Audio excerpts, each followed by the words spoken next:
Assalamualaikum warahmatullahi wabarakatuh. Nama saya Khairullah, NIM 403181010023. Saya dari Prodi Sistem Informasi kelas A semester 4. Nah, di sini saya akan menjelaskan pengertian metode waterfall dan contoh tahap-tahapan metode waterfall. Nah, pengertian metode waterfall atau metode air terjun merupakan salah satu siklus hidup klasik dalam pengembangan perangkat lunak.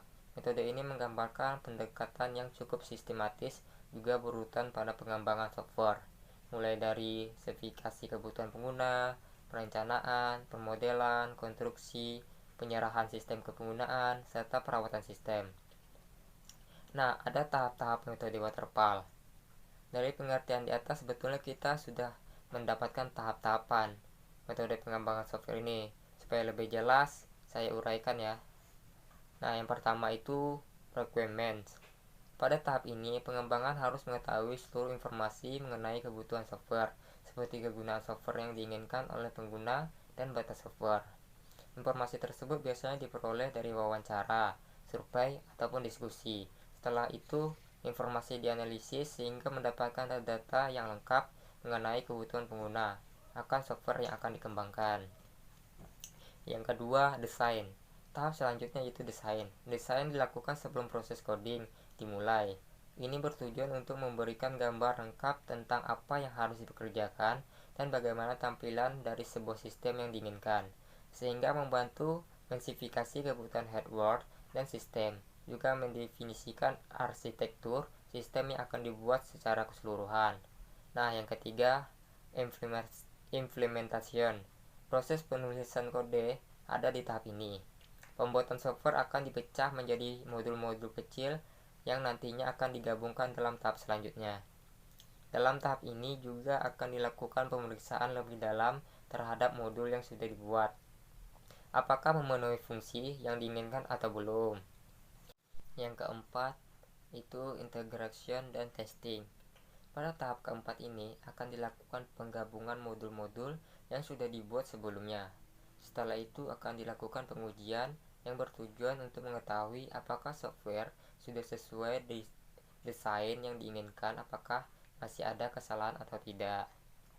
Nah, yang kelima yaitu operation dan maintenance. Operation dan maintenance adalah tahap terakhir dari metode pengembangan waterfall. Di sini software yang sudah jadi akan dijalankan atau dioperasikan oleh penggunanya. Di samping itu dilakukan pula pemeliharaan yang termasuk yang pertama, perbaikan kesalahan. Yang kedua, perbaikan implementasi unit sistem. Yang ketiga, peningkatan jasa sistem sesuai kebutuhan baru. Nah, ada pula contoh metode waterfall sistem informasi.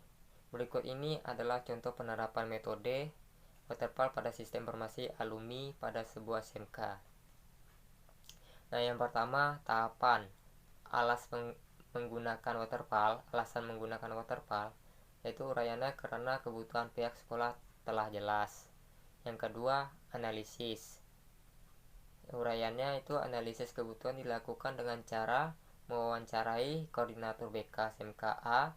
Dari wawancara didapatkan data-data seputar alumni seperti total alumni yang lulus, alumni yang bekerja, alumni yang melanjutkan studi.